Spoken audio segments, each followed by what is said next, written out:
So if I sound a little deader than I normally do when I do this, it's because I saw a Minecraft movie. That's all. Into the video. So today I went to theaters to see a Minecraft movie, which makes this video a Minecraft movie review. Yay! I genuinely just thought this would be a quick little fun project to make on the side as I'm working on a current hour-long video. So yeah, that's gonna take time, and bam, you're getting a review of a Minecraft movie. So if this was April Fool's, I would have totally pulled a bait and switch and reviewed one of the fan-created Minecraft movies like Parkour Civilization. But nope, not April Fool's, so you get to hear me talk about a Minecraft movie, and because it's out, you know what won. Yay! So normally I do these little quick baby film reviews. I try to break them down into 3 sections. What the film, which is the full name of this review show, and where I kind of just go explain the film, and then I talk about what I liked, and then I talk about what I didn't like. And usually every film I cover has a mix of these things, but Minecraft movie is an experience. I don't think I can explain it as a good or bad thing. This is an entity. I went to a 3 p.m. showing at a Dine and AMC location near me, and like how people have been saying, it was a very packed theater. Now, the problem I've been noticing is most people have had the movie's primary audience in theaters, which is children. A Minecraft movie is like definitively a kid's movie. I don't normally lock films in that description, but it knows what it was. But the only child I could identify from the back row was maybe a 3 or 4 year old, which might have been too young. Like, what's a toddler doing playing Minecraft? Even nowadays, I get jump scared by creepers, but for those little ads, the amount of horror has to be insane. Imagine building a dirt house, and then when you try to put a sign on it, you realize you don't know how to write or read, and actually you set your language to pirate. But the theater as a whole was pretty quiet, with like a few exceptions from jokes, and it also comes down to the time of the day. Like a 3 p.m. Minecraft showing feels less an event and more of a, you did good work on your homework, Timmy, let's get some ice cream and watch some Minecraft, but there's only one child. Overall, while other people have had active theaters and have reported it being an experience much more, mine wasn't, and it might be affecting my takes on the film. So yeah, the story of Minecraft is that Steve is a human who, after finding a cube, goes to the world of Minecraft and lives there for his adulthood. He gets captured by the Nether after visiting there, and basically is told that the Nether's gonna invade the overworld, so he uses his wolf that he tamed to grab the cube and send it back to Earth. Back in Earth, 4 humans get into shenanigans.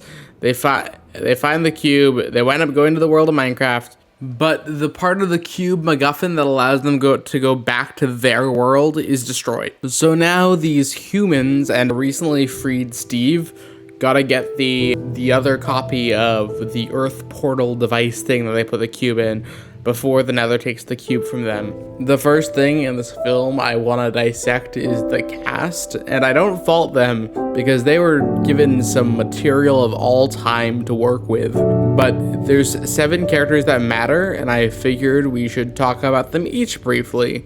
Also, spoiler warning for the Minecraft movie is now in effect. Danielle Brooks is the least memorable member of this cast by far and away. Her character's a realtor, that is the older sister's like only person she knows in the new town, so she gets called by the older sister when the things are going on, and she gets yoinked into the plot from that and taken to the Minecraft world. Her whole shtick is she's got a bunch of side hustles, including like running a zoo, and she befriends some of the animals at the end for the climax, but that barely matters. She doesn't really have an arc.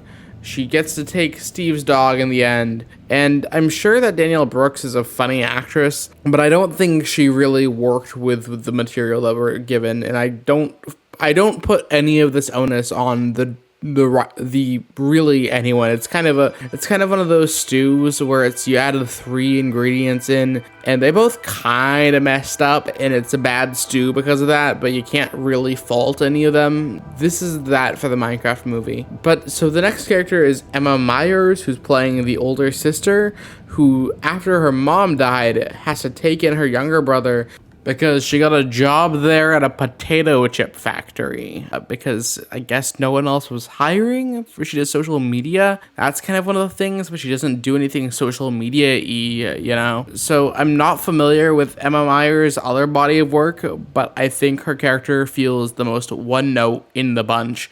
She just wants her little brother to get back home safely.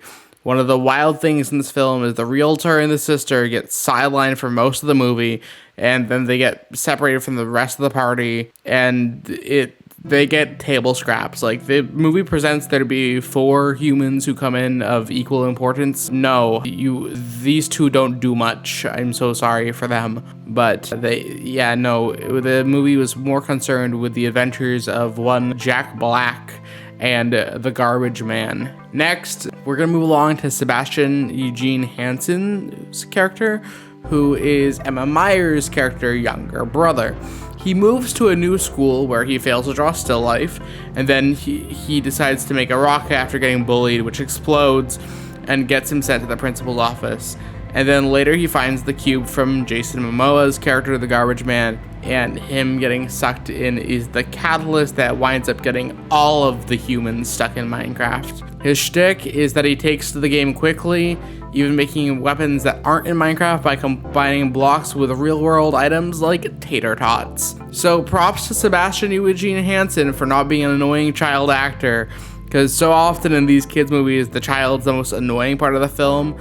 And I don't think he does a bad job here, because he's kind of the film's straight man to the 2 insane people that he has to spend the movie with. He's just got nothing with the writing to work with, and it comes off really flat, like the sister, the realtor, just getting slightly more. And I think he got slightly more because he is a child.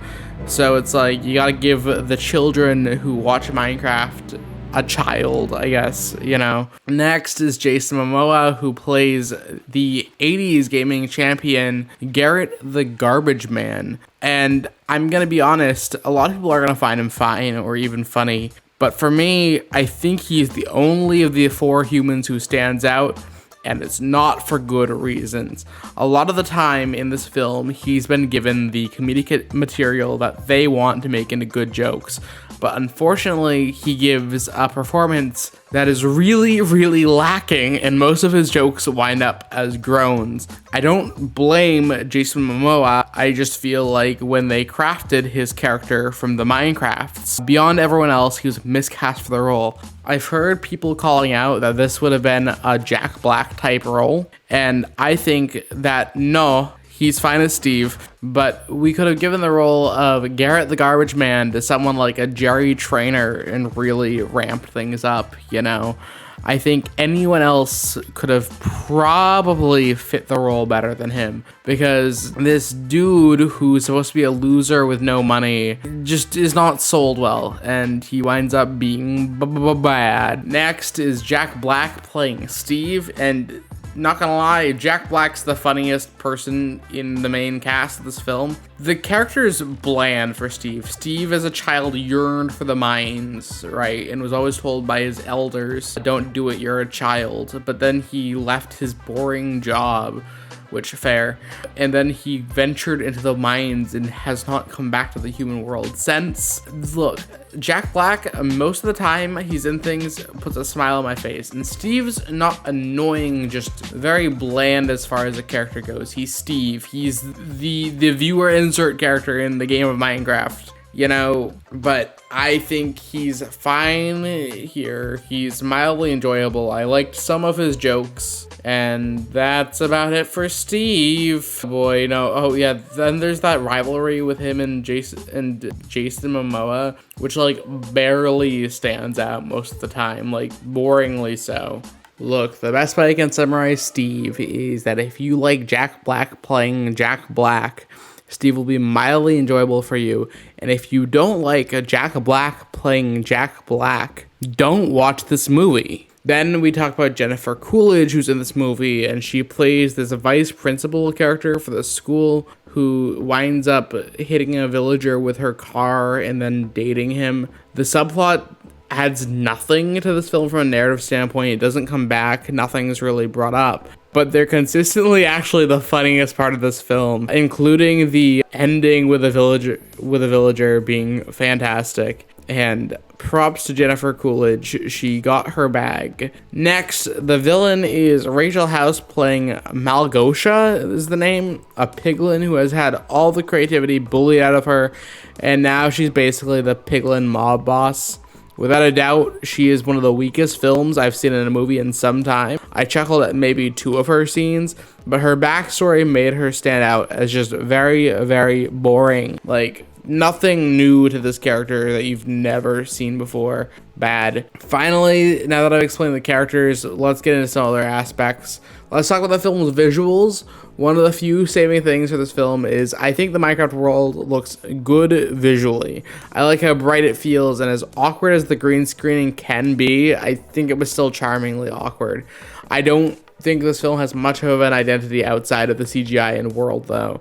And now that I'm mentioning the visuals, this film is directed by Jared Hess, who's built a bit of a reputation for himself being a cult film director with films like Napoleon Dynamite and Nacho Libre. And I'm going to be completely honest, I don't think he's the director for me as far as things go. I'm not a Napoleon Dynamite fan, and I'm unfamiliar with the rest of his work, but from what I can gauge about him, I don't think he was the director a Minecraft movie needed to work. I can think of one thing that was weaker for the film. The film's writing as a whole feels like 5 people came into one room and they had to make compromise after compromise. It feels like a bunch of dialogue that humans did not write. Every single bit of this movie feels by the books to create a generic kids film. And I've seen a lot of people being like, don't take it too seriously. The film doesn't take itself seriously. But it's hard to do that when I don't think it really works from an unserious level either, you know? If this review comes off a little more like bullet points, it's that so did this film. It felt like consistently it was missing any shell to stuff its fan service that it wanted to do in. Mind you, fan service films can be fun for the fans of the franchise, which I am a fan of Minecraft. But if your crowd isn't into them, you're gonna get a lot of things falling flat.